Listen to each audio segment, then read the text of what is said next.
Welcome to the Sci-Fi Center, the place to be, where comic books and wrestling collide magically. Movies, TV shows, and pop culture we share.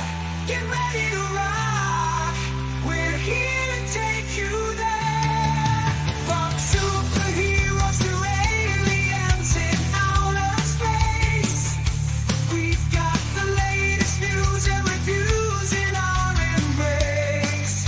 Turn on your screen, let the neon lights glow.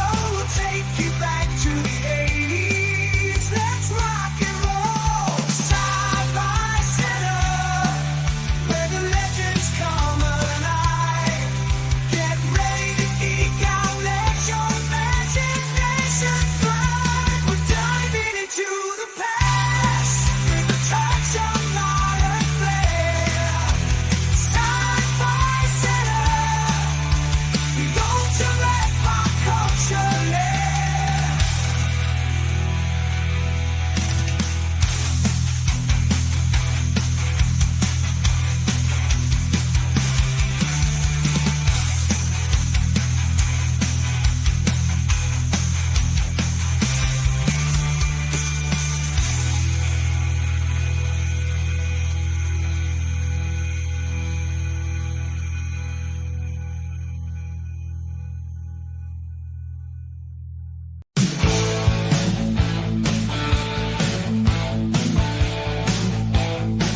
Come on down and get your geek on gift at the Sci-Fi Center.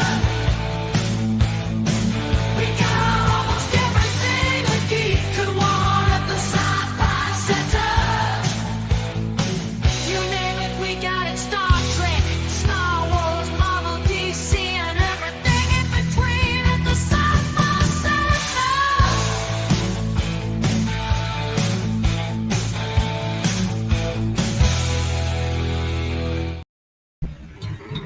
I would open up our usual Sunday night live stream with Happy Sunday, but obviously you saw from the opening 10 bell salute that it is not so happy in regards to what I found out today.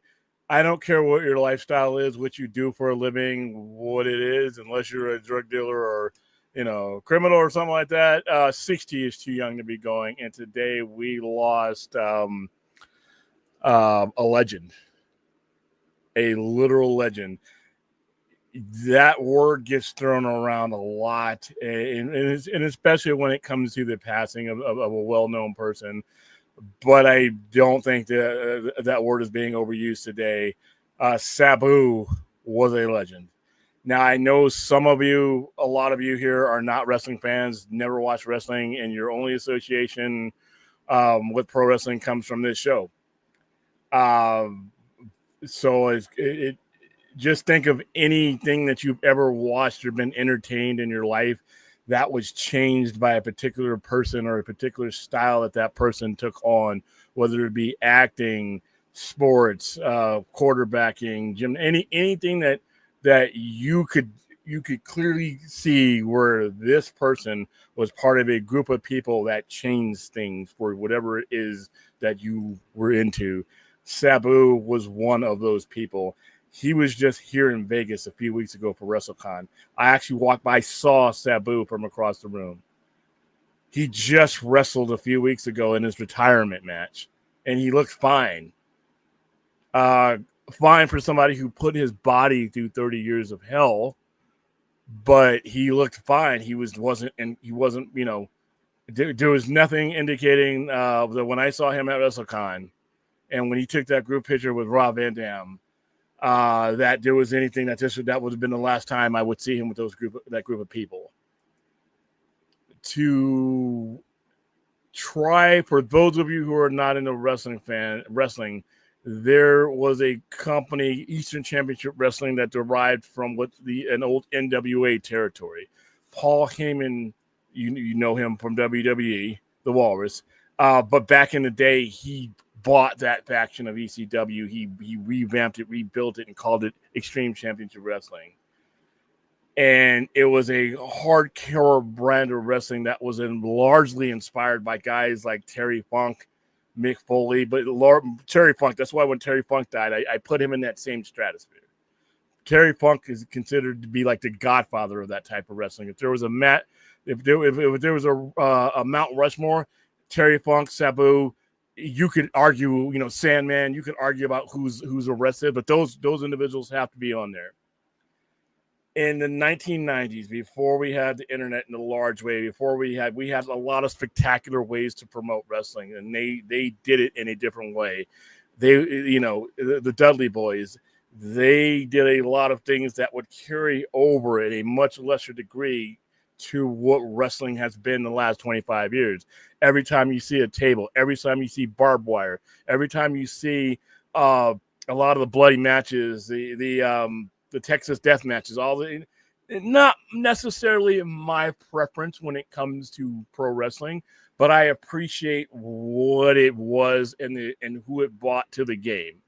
The hardcore extreme style wrestling was just as much an art form as the grappling wrestling and the mat wrestling was. It was just a different take on things.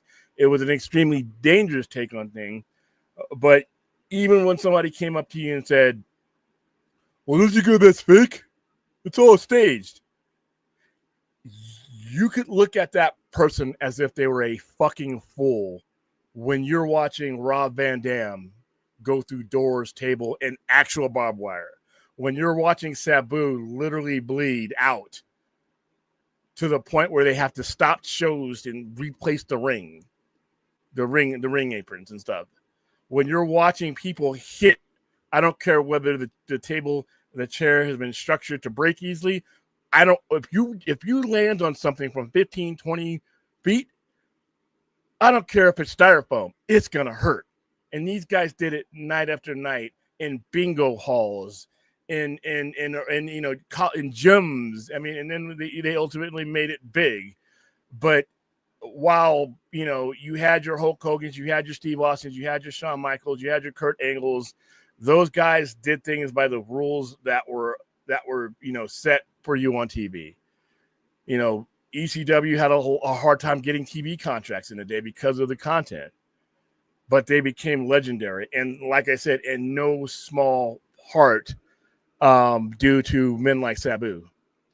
I mean, when you saw men like Sabu limping around at conventions, you had to go up to him, even if you weren't as familiar with him as everyone else was. Because these are the guys who put their bodies on the line for entertainment value and to be the best at it. And there's a lot of people wrestling today that don't do it to their degree, but are doing it to a degree. It's added something to the game. Say what you want about that type of wrestling, whether you like it or not. It added a dimension to the game that, in my opinion, allowed other people to get a niche into wrestling, even if it shortened the careers of a lot of people in ECW.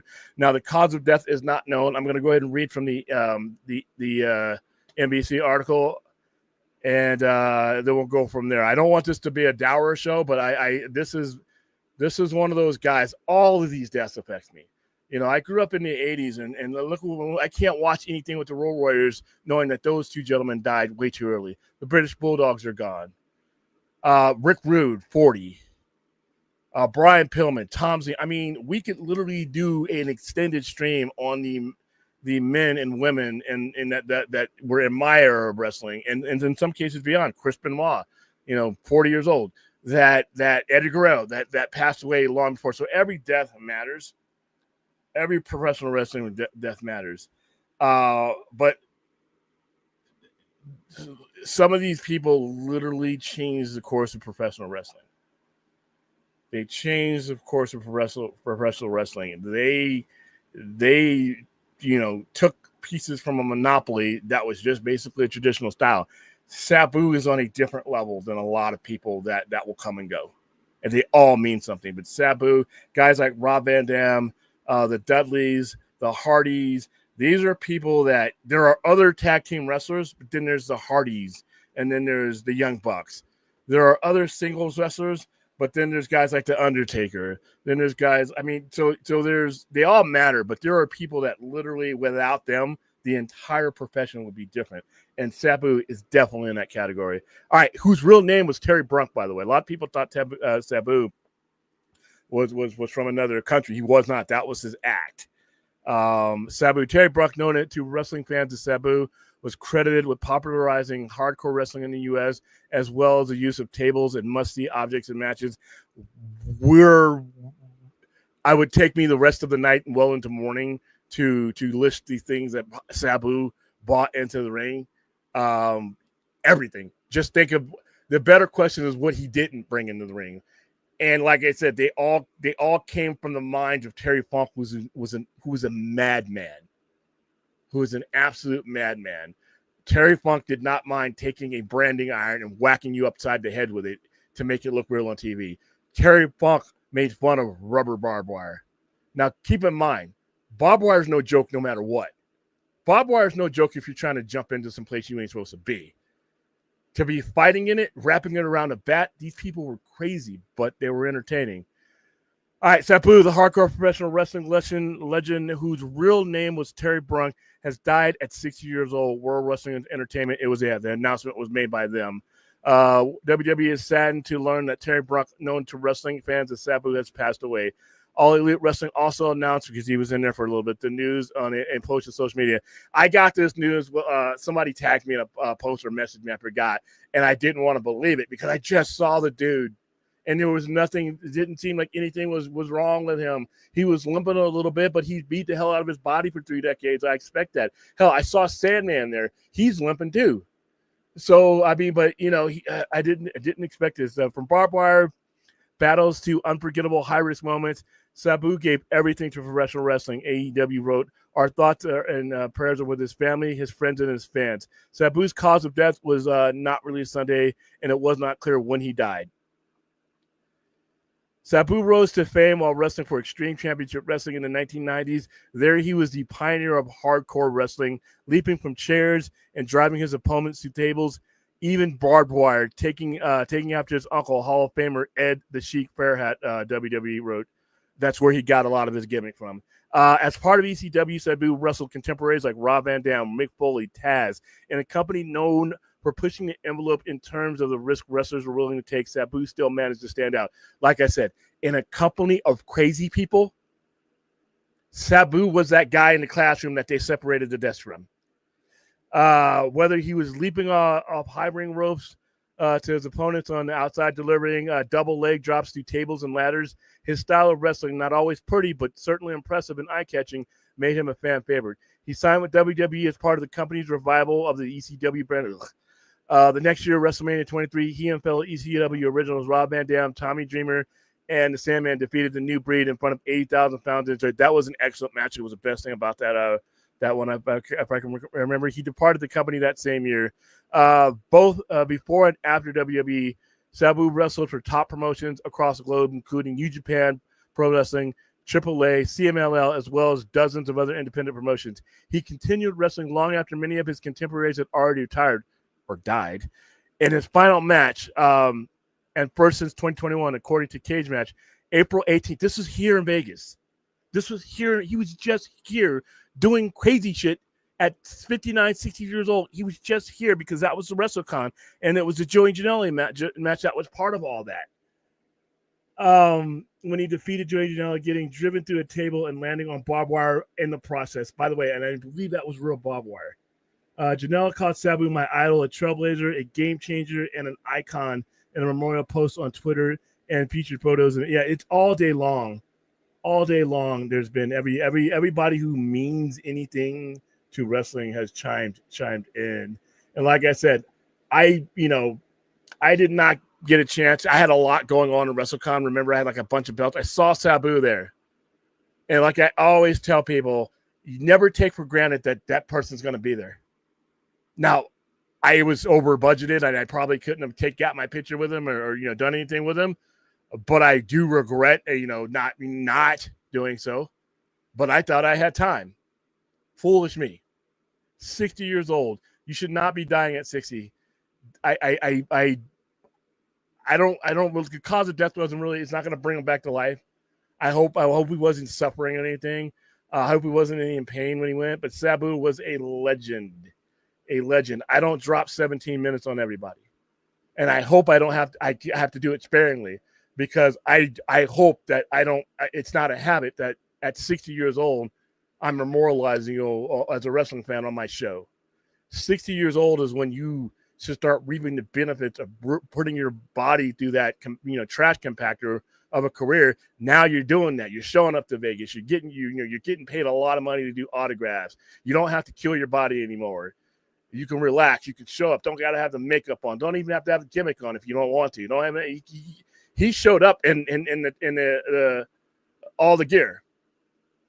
60 years old. He didn't want to let people wrestling people. By the way, everyone I've ever talked to, both independent and pro, their biggest thing is once they reach a certain level, they don't want to let people down. They want to give the best performance for that one person because they grew up as fans, and there's a moment in their childhood that they realize that's what made them a fan. And for these guys, it's what made them wrestlers. So when people say they do it for the fans and it sounds cheesy, it's not. It's not. There's a whole lot of ways you can do this sport and not put yourself through what these guys put themselves through, and they still did. So rest in peace, Sabu.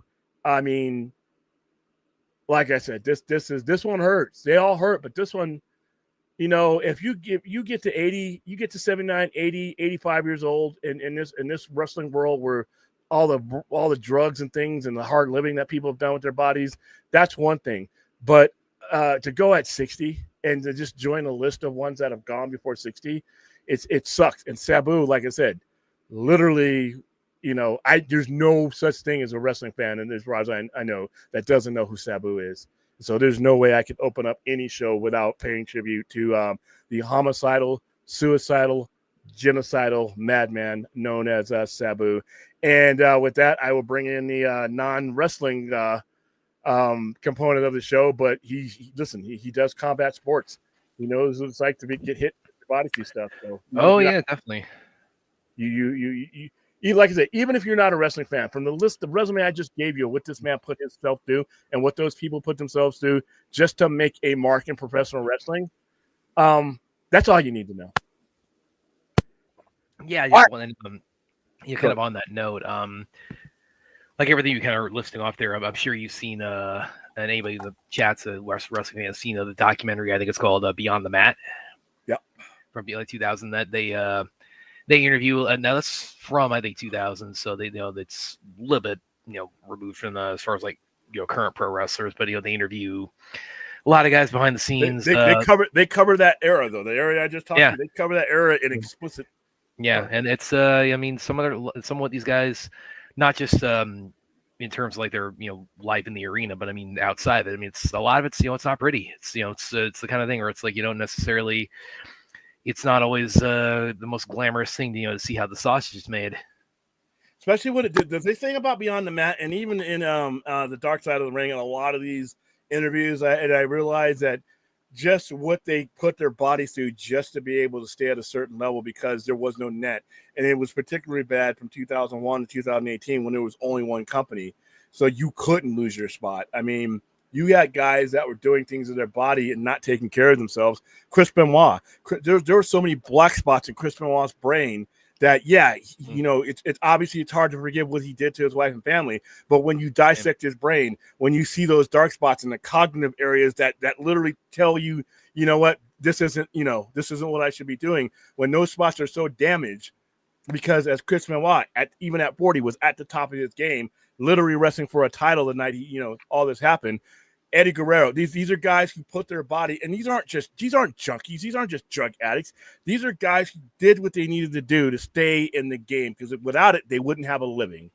So I'm looking at this, and in the stream wrestling, a lot of guys, not all those guys did, the roids and everything else, but they put themselves through things, and they were doing these small shows, and there wasn't a lot of money sometimes.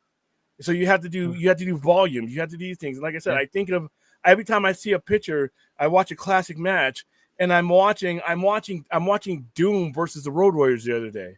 Three of the four guys that are wrestling in front of me are dead, and they all died way too young. Butch Reed, 66. Neither Road Warrior I recall made 60. The only one that's alive is Ron Simmons.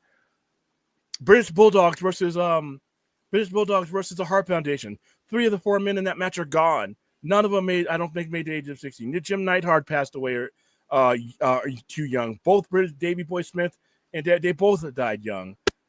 Rick Rude, Kurt Hennig, 40. Each were 40 years old. And like I said, the painkillers, the things, and as your body gets older, it starts to retract. And you think the Ultimate Warrior was only 54 years old when he passed away. I forget who it was with, and which wrestler was being interviewed in Beyond the Mat. But there's one interview I really recall vividly is they were interviewing like one of like the main subjects, and they're in like a hotel room, somewhere, and they're interviewing him, and then the crew kind of step away for like 15 minutes or something, and they say it's like when we returned, he's started shooting up. Yeah.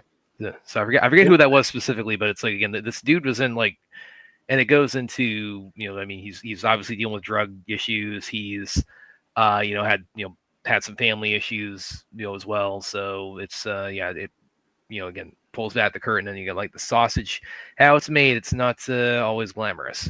And that's not everybody, by the way. To be clear. Not everybody got to the level where the pressure was there, but it was more than it should be.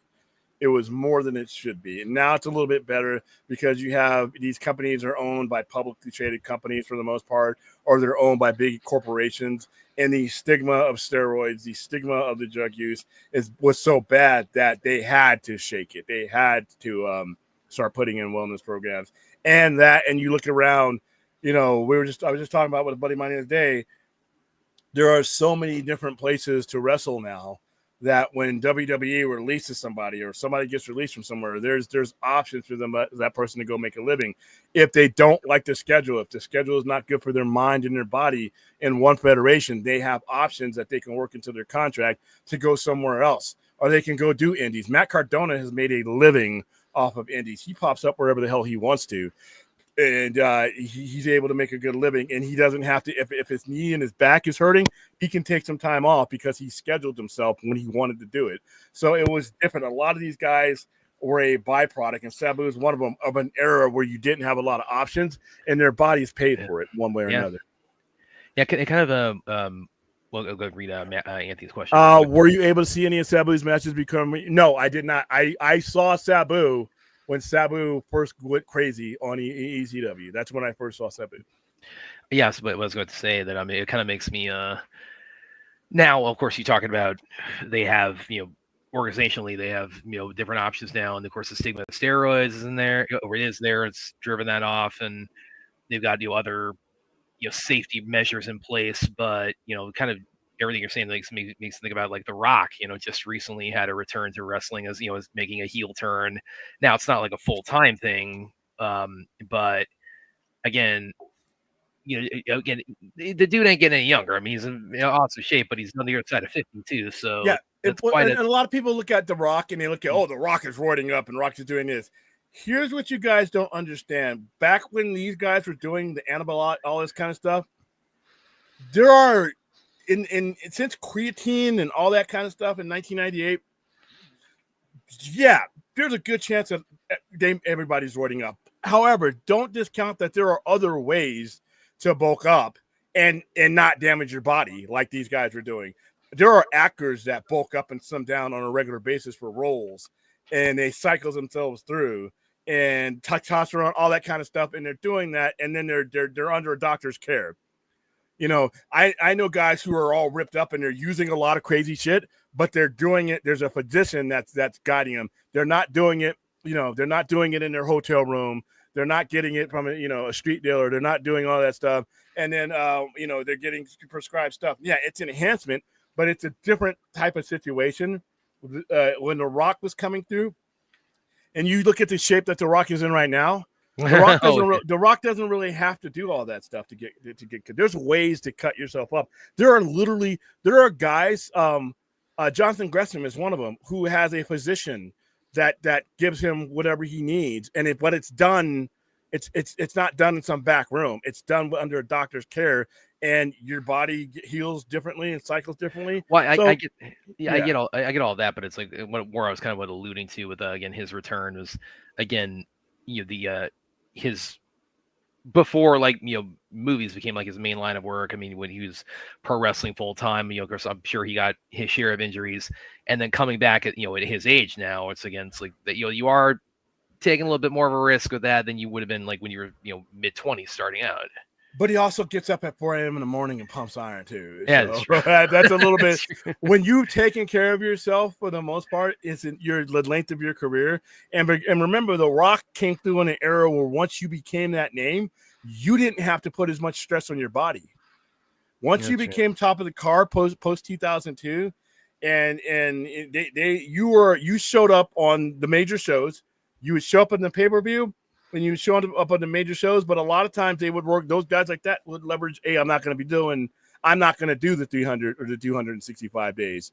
I'm going to do this amount, and because they were draws, they could do that. They had leverage for it. They had leverage, and nowadays these guys can do that too. Like they can say, you know what, I want to work 180 days in this amount of days, and if you don't sign this contract, I'm going to go over here and work over here for the same amount of money. So guess what? So now it's a different situation. Back in like the 80s and 90s, you did what the promoter told you, or you didn't have a job and you didn't have anywhere to go. So yeah, that's called monopoly, everybody. Yeah, and if there's one business that really suffers under a monopoly, to me, it's wrestling, because you're not only talking about the product suffering, you're talking about people suffering and putting themselves through things that when you don't have options, you do what you have to do. All right. When they say it's fake, I think, yeah. And and I, like I said, I get more interaction with the people who laugh at me for watching wrestling. I don't care. But yeah, like I said, but they don't seem to draw the line between scripted and predetermined and fake. They use the word fake. And I always correct it. No, it's scripted. But I always said this, that I grew up, obviously, when I was a kid thinking it was real. 5, 6, or 7-year-old me was, oh man, it was real. Obviously, as I grew up, and you got the internet, you have everything, you realize that it's scripted and that it is composed and all that. I had more respect for the wrestling game after I understood that it was choreographed than I did prior. Because do you know how hard you have to hit spots? You have to be in shape. You have to take hits. You have to do everything that an actor does, except that actor has a stuntman to do most of that stuff for him. So you're going through the table. Guess what? That table breaks. It may not be the hard table that you sat at in the cafeteria, but it's harder than your body. When you hit that ground, it hurts. When you hear that person slapping you and there's whelps across your chest, that's real. So, yeah, it's choreographed, it's scripted, but like I said, it became more of a science to me after I found that out than anything else. Let's see. Hello, Asaka, everybody. How you doing? And actually, kind of related to that, which I just posted about this a little bit before he came on.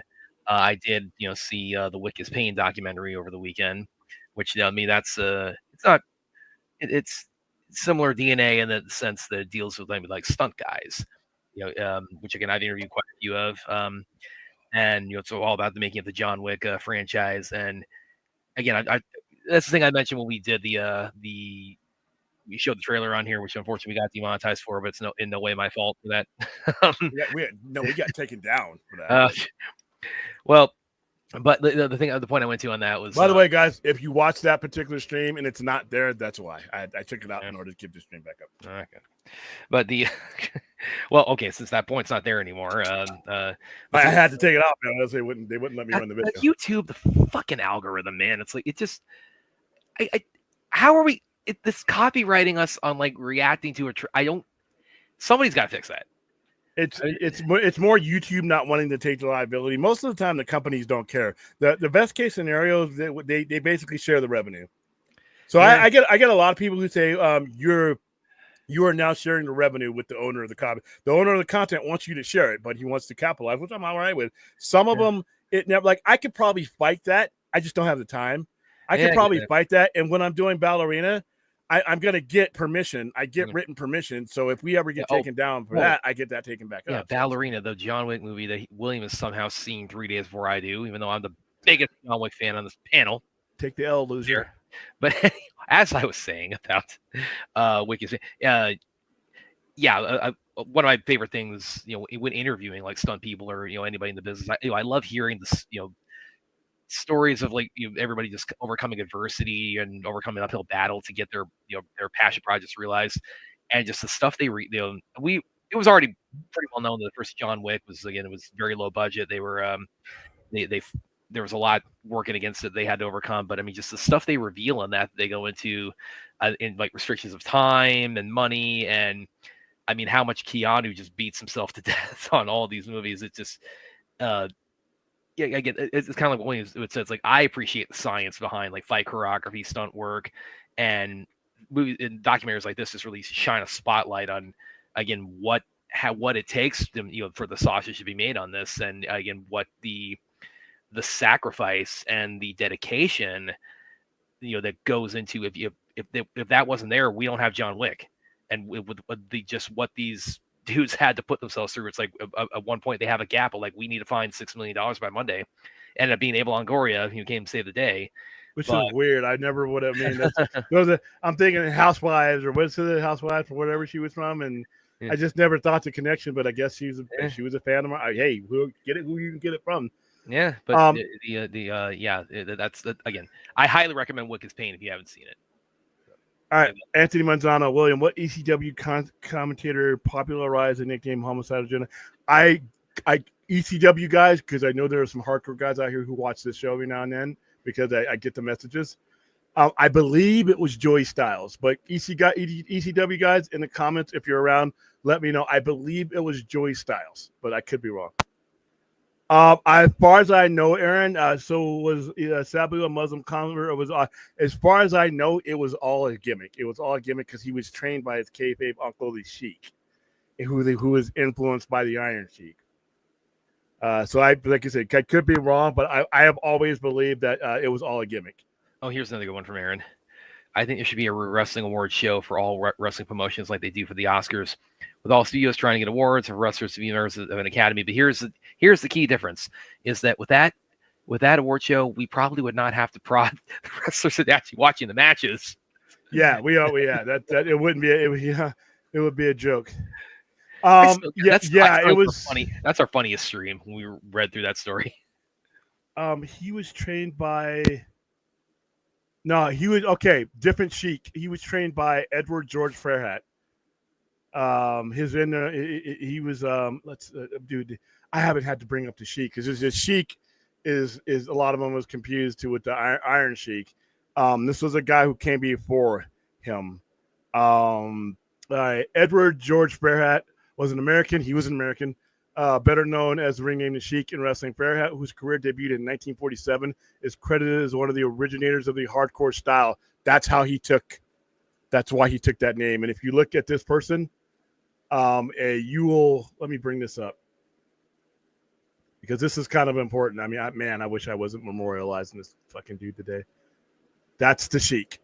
Now look what he's wearing on his head. Can I blow it up for you? There you go. That's who Sabu. That is the exact same headgear that Sabu wore to the ring. And that was the kayfabe meaning the storyline uncle of Sabu. He's credited as one of the originators of the hardcore style. He is also retroactively called the original Sheik, mostly to distinguish himself from the similarly named Sheik who debuted in 1972, like fucking almost 35 years later. In addition to his in-career career, he was a promoter of Big Time Wrestling, which promoted shows in Cobble Hall, Detroit in the 1980s, and was the booker for Jack Tunney's Maple Leaf Gardens, which has now been resurrected, from 1971 to 1977. Farhat was the uncle of Extreme Championship Wrestling alumnus Sabu, who he also trained. So they were actually related, but that's the Sheik. That's who he emulated himself right there. So. But the Iron Sheik, I mean, two legends.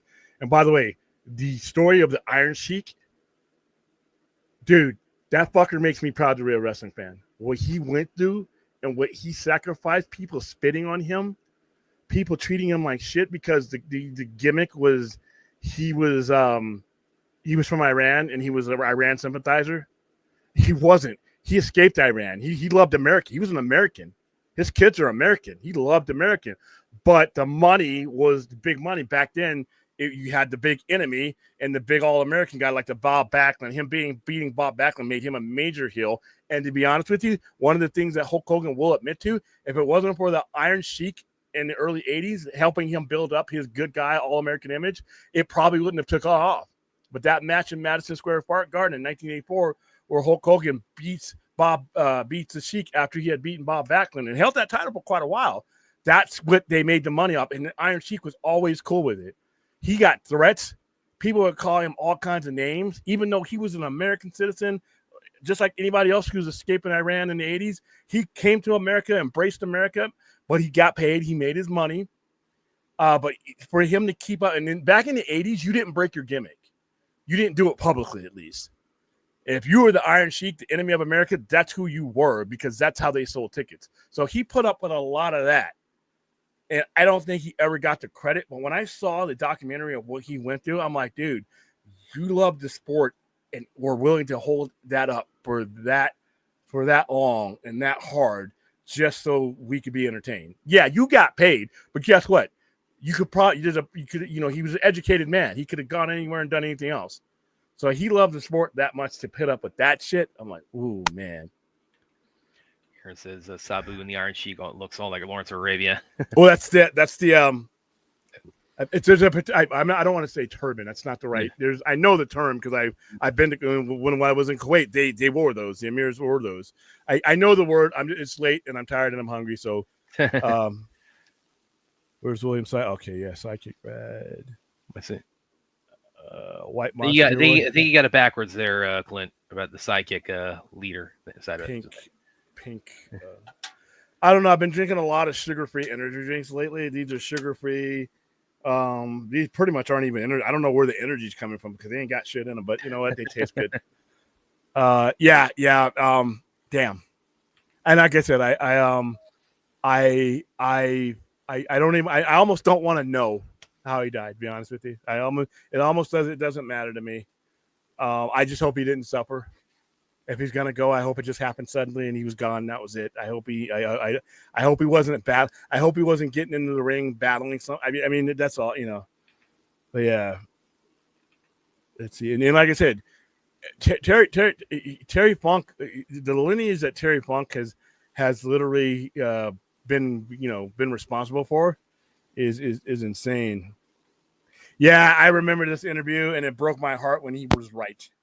Roddy Piper always said that he wouldn't make it past the age of 65. He said that out. He knew it. I remember that interview, and he said that about wrestlers in general. He didn't make it. Roddy Piper died at 61 years old. I remember that. I remember watching that interview because he was talking about the state of wrestling and what people had put their bodies through, and he knew it. Even though he had stopped doing any of that stuff, your body, you pay for it in the long run. You know, with the stuff. Let's see.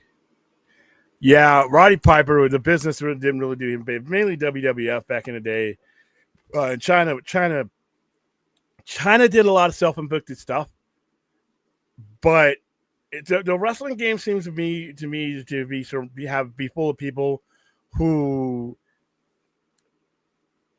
At one thing that you're a family and we ride and dine together, and then all of a sudden when people fall off the wagon, it just doesn't seem like there's anybody there for them sometimes. Maybe because I'm an outsider, I'm a fan, I'm not in the business, but I know when there's people around me, I try to check up on them. Hey, you all right? And I don't know, just how these people fall through the cracks sometimes.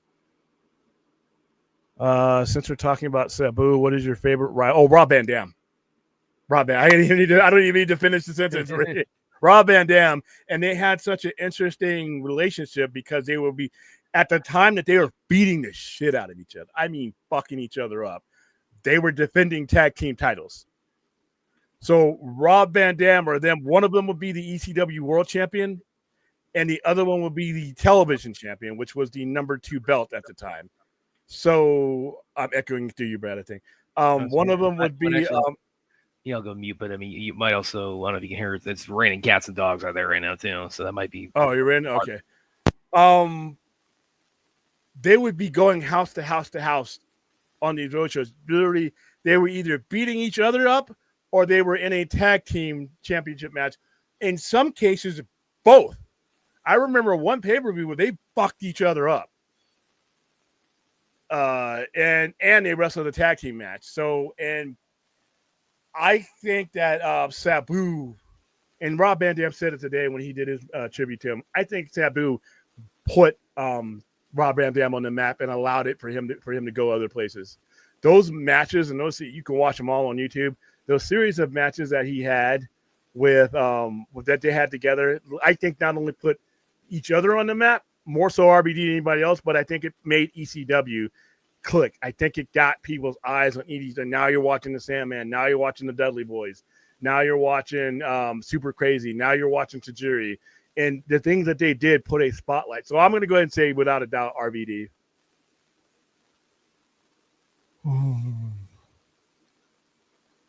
Yeah, like I said, we got to realize in the 80s what was going on. We had the Iran. At the moment we had hostages in Iran for 400 days, they were doing this gimmick with Iron Sheik. So, and like I said, he could have said, nah, I don't want to put my family in danger. I don't want to put myself in danger. No, he fucking did it, man. And he did it. He held up his end of the bargain, and I will always respect the hell of him for that.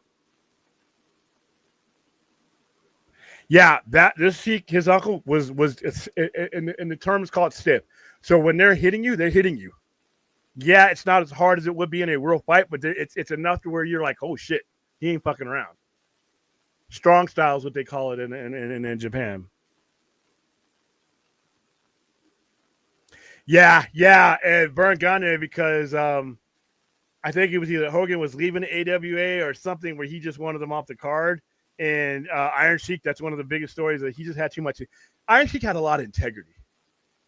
And in that business in the early 80s, dog eat dog, to have the kind of integrity that the Sheik had was like I said, you may look at him as the Iron Sheik, but watch some of these documentaries.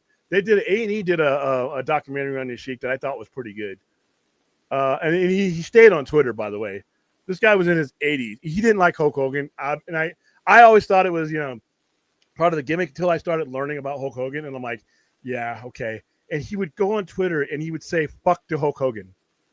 This is funny shit. I'm like, this dude is like older than my parents. He gets on Twitter just to do that. And now it clicks now. Now that I know what I know about Hulk Hogan, I'm like, fuck to Hulk Hogan too. I'm doing it in the Iron Sheik's language. Oh, William, if Vince gets his promotion off the ground, Lord. I don't even know if I want to answer this question. If Vince gets his promotion off the ground, do you think he'll be able to get big name wrestlers, or will he poach from small promotion to Combat Zone? I don't even think he's going to be able to get in from them, because those smaller promotions are the pipelines to the bigger promotions. And if they see that you work with Vince McMahon, they may steer clear of you. So he may have to create his own talent. And like I said, this is all going down while there are still legal proceedings going on when it comes to Vince McMahon. Like I always say, everybody gets due process. So I'm not going to judge Vince McMahon here. But in order for him to get his due process, there's going to be a lot of salacious stuff that ends up coming out of Discovery. Do you want to be associated with that as an advertiser? Do you want to be associated with that as a wrestler? Do you want to be a female in that promotion? I mean, those are a lot of questions that you're going to have to ask yourself when it comes to wanting to sign with Vince. And like I said, what is Vince going to be able to give you that these other promotions can't give you without all the stigma? So both The Rock and Rick, yeah, he has Zoa, and then Ric Flair has Woo. And I don't drink either one of them because I don't even know what the fuck to get them. What is did I already answer this? Yeah, I think you might have, yeah. Oh, no, he added New Jack to the question. William, what is your favorite match and rivalry for Sabu? And when it comes to New Jack, where do you put him in the set? I don't put him up there. He's good. New Jack was really good. He was very important. But I can't put him up there with Sandman, Sabu, RVD, and Terry Funk. I can't. He's a very integral part of that era. Rest in peace, by the way, because he's no longer with us, if I remember. But I can't. I mean, those men, you'd have to expand the Mount Rushmore to include everybody. The reason why China fell off because she wanted more money for doing Playboy. McMahon refused. Yeah.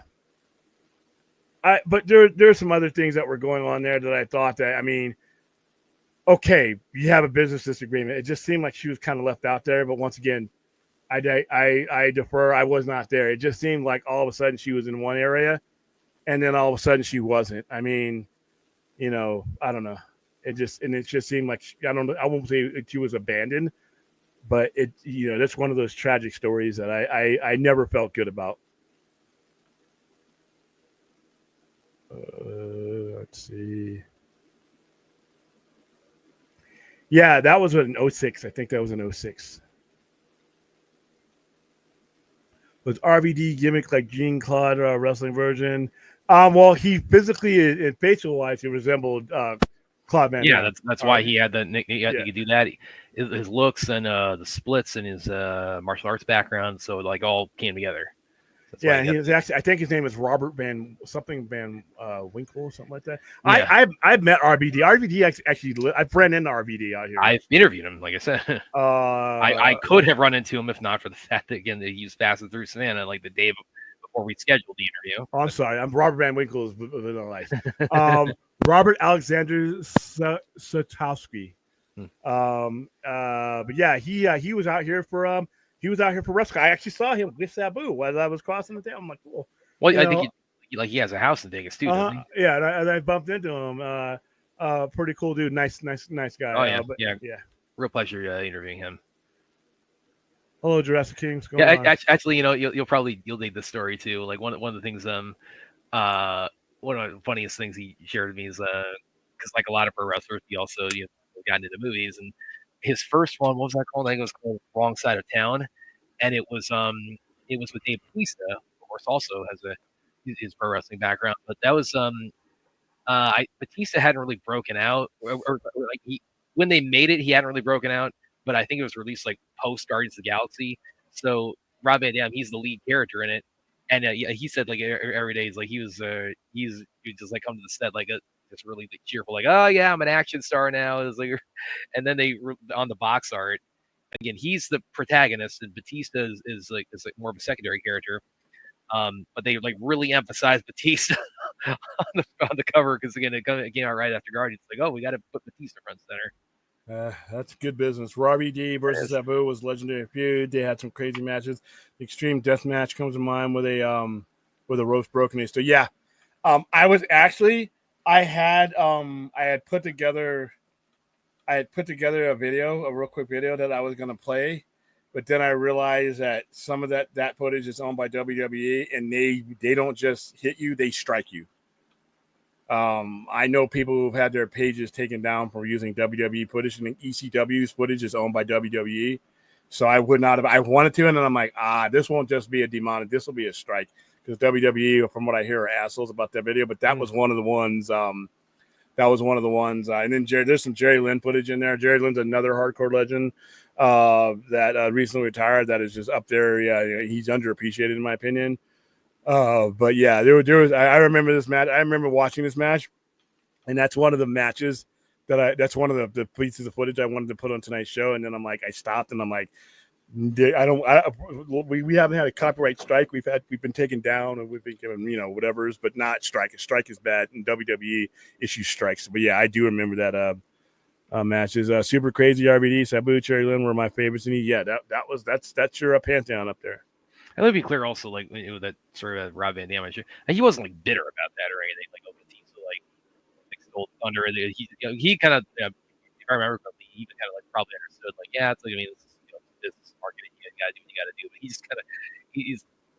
it's kind of like brought a smile to his face and mind to it, like it's like it's like he's like on the cover, like you would think that he's kind of more in the background, but when you watch the movie, he's again the main character. Yeah, I never dove into it because that was when I was a kid. I never dove into why Hogan. I know there was some heat with Kanye, and I know he hated him, but I never really got into the details. So Hogan left AWA because he was screwed out of 2 world title reigns by Kanye, and he beat Nick Bockwinkel, but was changed due to. Greg, thanks for coming in. This is the first time I think I've seen you.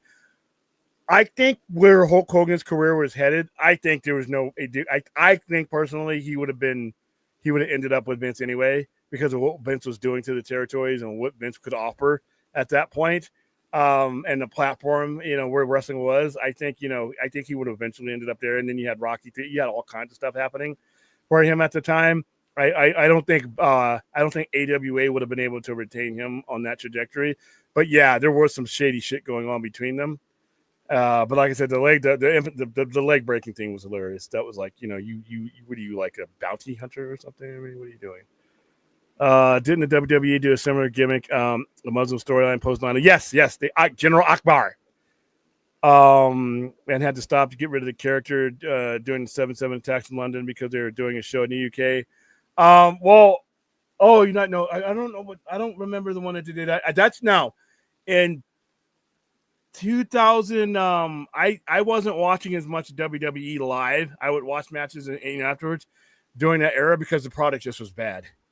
But I don't remember that one, but I remember when Sergeant Slaughter turned heel, right as we went to war with Iraq, and then they bought back the Iron Sheik, and then they had General Akbar, Adnan Akbar, and it was how they convinced Sergeant Slaughter, this is a guy that had a G.I. Joe figure, to go heel and to turn on the country. During a time when we were going to war with Iraq, that was, but you know what, and he was world champion. He was world champion. Sergeant Slaughter was actually WWF champion during that time. Yeah, RVD and Jerry Lynn. Jerry Lynn, like I said, I was watching some of his matches the other day. He pulled it off, but he did it in a way that wasn't as spectacularly crazy, but still hardcore. I mean, him and Terry Funk. I mean, ugh. Yeah. RVD's TV reign and that was a long reign. I think he held it. Did he hold it? How many times did he hold that reign? Hold on. Because I know one reign. Oh, wow. My goodness. List of accomplishments. This guy's, man. All right. Let's see.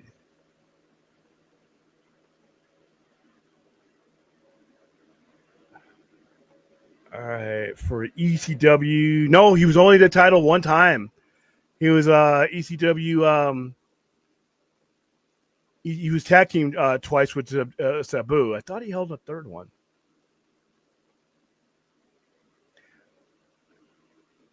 He never. I thought he. No, they went. Okay, yeah, they went back and forth with the TV title.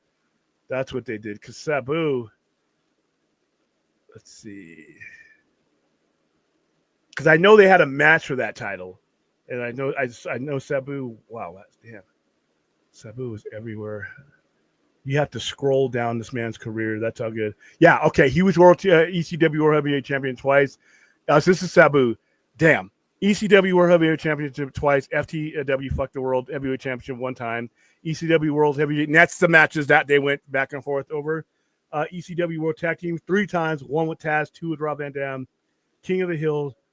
He needs second ECW Triple Crown.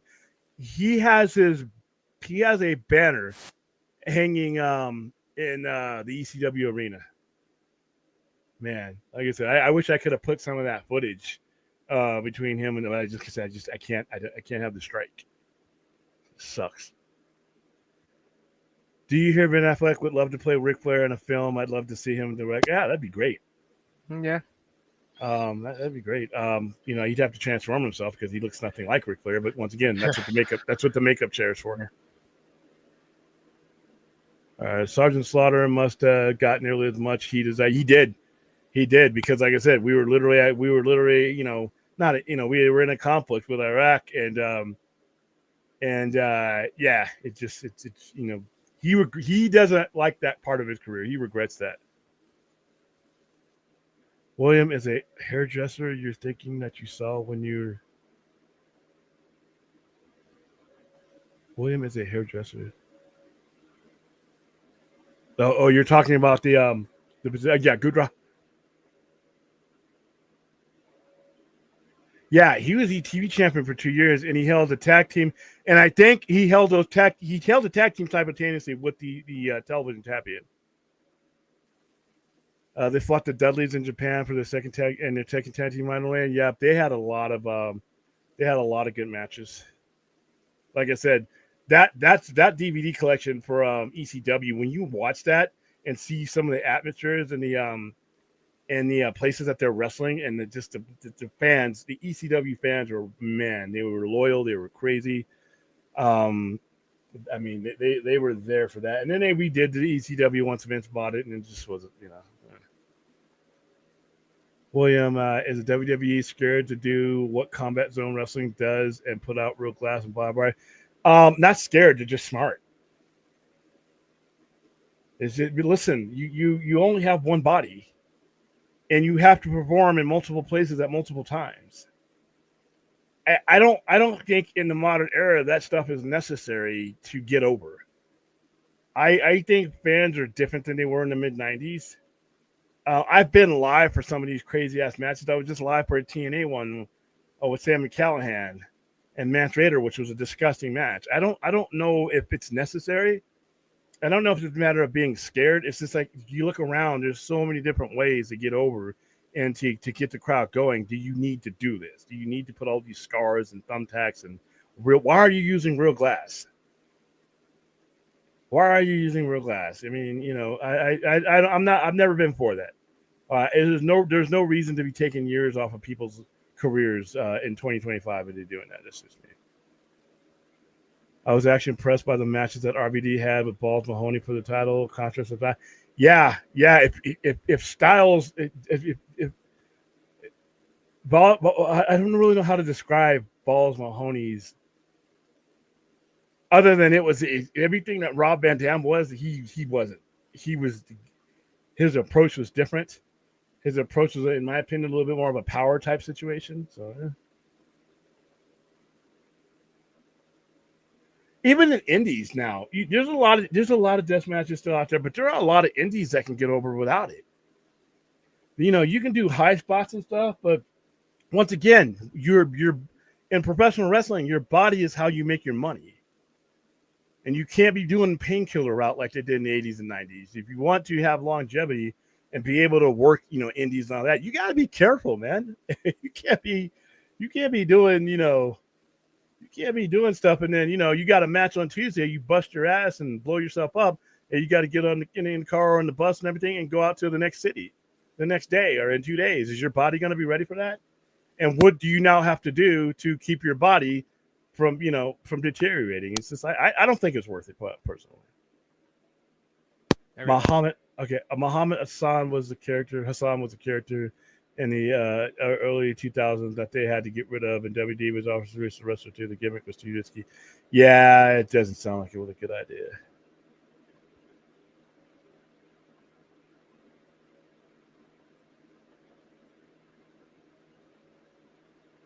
And to be honest with you, with the ruthless aggression compared to what ECW was previously, was just, I mean, like I said, that was softcore compared to the crazy shit that they were doing in ECW.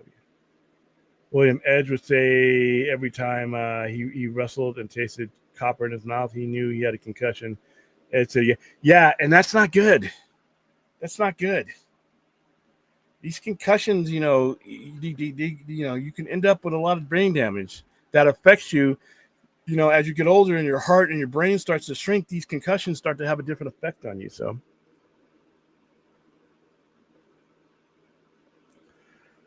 William, this is going to make you think we always talk about Rob Van Dam as the greatest rival for SABU. Who is an underrated for SABU? Who is an underrated rival that nobody really talks about for SABU? Shit. I mean, dude. Taz?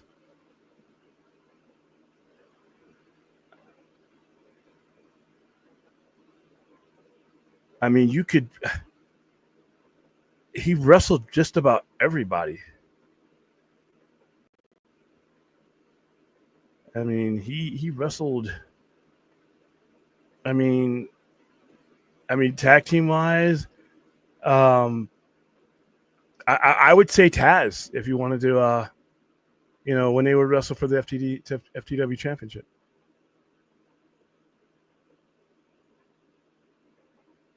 All right. I don't know how much longer we got. So now, rest in peace, Sabu. It's open topic about just about anything that we discussed throughout the week. So if you have any questions, Other than, if you have a question about SABU, I will answer it, or if you have a comment about something, I will bring it up. But that part of the show is over, and I will spend the next maybe 10, 15 minutes talking about other stuff, depending on how long you want to keep it going. Have watched some of the Combat Zone matches up to Andy from ECW was doing, though they did have some good junior heavyweight talent. Like I said, I'm probably not going to be. This is probably going to be a not unpopular opinion. I don't want to see that anymore. That style of wrestling for me had its time and its place. I just don't like the thought of wrestlers. I mean, upping the ante from ECW. I don't know if we need to do that anymore, to be honest with you. I see the toll that it's taken on the people who were practitioners of that style, and I don't know if it's a good thing, to be honest with you. And occasional, every now and then, but I don't want that to be. I don't watch a lot of Combat Zone, so I know of the style and I know what they're trying to do, and I'm not really as on board for that. Mainly because, like I said, I want to see longevity, and when I see my fellow, my wrestling fans, and when we go to see these people, I don't want to see them have to, wheel them in or limp themselves in. His work in TNA was pretty good. It was a little bit less toned down than it was for ECW.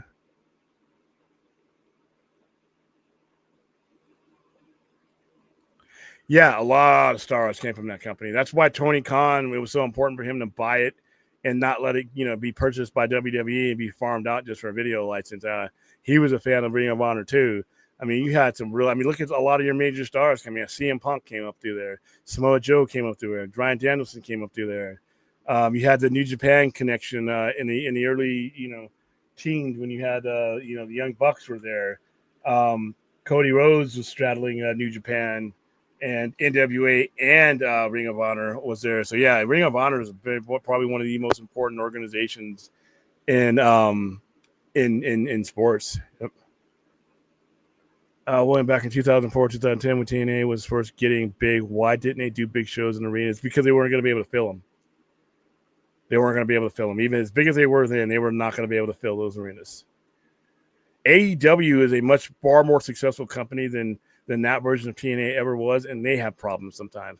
Hell, there's sometimes in WWE papers tickets. When I say paper, it gives away a lot of tickets to fill seats. So I don't think TNA was ever at that level where they could have filled an arena.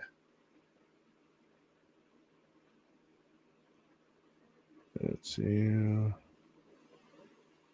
Yeah, happy Mother's Day for about 10 more minutes to all the mothers. And actually, also tomorrow, is my mom's birthday. Actually, happy birthday, Mama Curran. How you doing? She watched the show.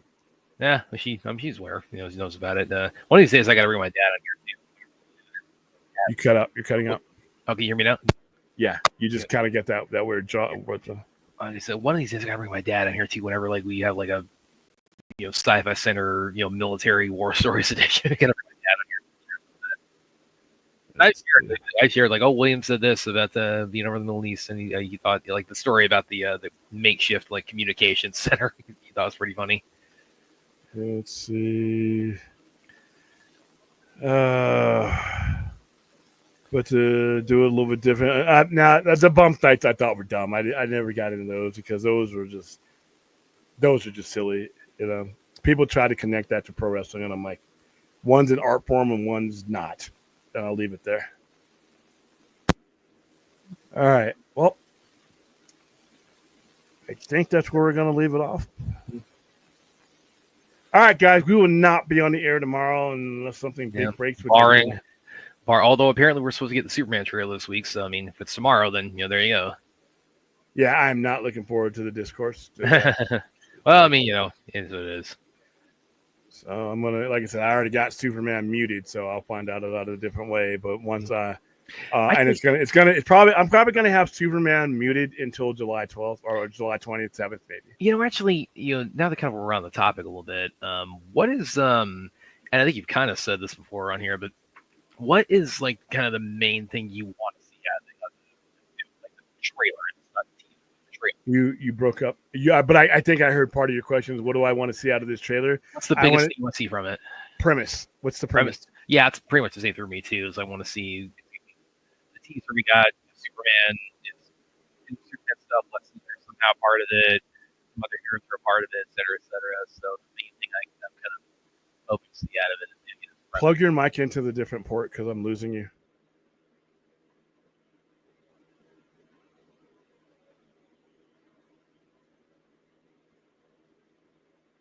Is that better? Yeah, that's right. Because you were fading in and out. It's weird. It's but yeah, so that's my main thing is personally too is like what's premise and also like where Lex Luthor fits all in this because we're kind of in agreement that he's in it, but he's probably not the main villain. Yeah, I don't believe he's the main villain until I see otherwise. But I mean, I don't know. Like if Gunn's kind of like keeping like the main villain somewhat in I mean, everybody's kind of like that one figure in the the suit with the U. Everybody's kind of inferring that's Ultraman. So, but even that seems to be like I think Ultraman's a tool. Yeah, he's like somehow like a the creation of Lex Luthor, but otherwise if Gunn is like if he wants to keep the main villain under wraps, do you think he will or do you think he can maintain that until July? No, and like I said, when I say main villain, I don't think that I don't think Lex Luthor is the sole protagonist. I think there's something else going on here that hasn't been released. Just like I don't think Galactus is the sole protagonist when it comes to Fantastic Four. I think there's some things in there, and that's and that's going to be fun to find out. But he doesn't have to reveal that to me to give me the premise of this movie. So that's the most important thing for me. I don't think it's going to be, as far as like Lex's role, I don't think it's going to be in the vein of like Superman 2, where like Lex is kind of like we're like Zod and Ursa and they're the main villains, and Lex is like he's not really a villain in Superman 2. He's kind of he starts out that way and he kind of becomes a little bit more comic relief as but again, I don't think that's what Lex is. If he's a secondary antagonist, it's not going to be in the vein of Superman 2. I don't think so. It'll be some other kind of like partnership or some other behind the scenes string puller kind of role that he has. But that's my main thing. Is other than premises, I want to see like where does Lex Luthor fit in this whole thing. Yeah, I don't know if the trailer is going to give us that. It'll at least give us a premise of what's going on, though, because I don't think they're going to let you know. I don't think you'll know Lex Luthor's full on role in this until the actual movie hits. But I think you might get the gist of what he's doing, and you might get the gist of the fact that if it's just him. Because you'll see I really want to see what's the scope of the threat in the movie, and that's what the premise will give me. Yeah. All right, guys. I was thinking like it could be also like even like some of it. I know you hate talking about rumors, but like some of the rumor talk around it has got me thinking like it might even be like a thing where it's like there's not really like a centralized villain per se. It might be like the story is like almost a little bit more like existential, like Superman dealing with there's like a. Okay, I know you're gonna hate this, but it's like this. But this isn't like me like trying to cast aspersions towards the movie. But I think this could be kind of interesting if they went this route. Is there's one that's floated around where it's like there's not really like it's not structured like a typical superhero movie. That it's almost like a series of sort of conflicts or events that Superman gets involved with, and so it's not really like a singular villain per se, and that Lex is like he fits in there somehow. But again, it's the plot or the villain role of it doesn't revolve around him. So it's like there's no one villain in it. Is again like what some of the again, I know you hate talking about rumors, but when I saw that I kind of thought, that could be kind of interesting if they didn't have, I mean, it's kind of what the Flash did, where it's like the Flash doesn't have like a a main villain. And I think that could be interesting if that's what they do with this, where it's kind of more Superman deals with a variety of different situations, and it's more about it's not pitting him against like any one enemy. It's more about again how the world views him, which again it's not the first time we've seen that done in a Superman comic or Superman movie, but that could be an interesting approach to it. So we might find out it's like there's no like singular villain in it, and that could be kind of an interesting way to tackle it. So I don't know. All right, well, we'll get to that when we get to the shit show covering that trailer. Will be so much fun involved. All right, guys, I will see you tomorrow night. Please like, subscribe, share. Watch all the previous shows. Hit the alert button, whatever that does. RIP to Sabu, and I will see you Tuesday evening. There you guys.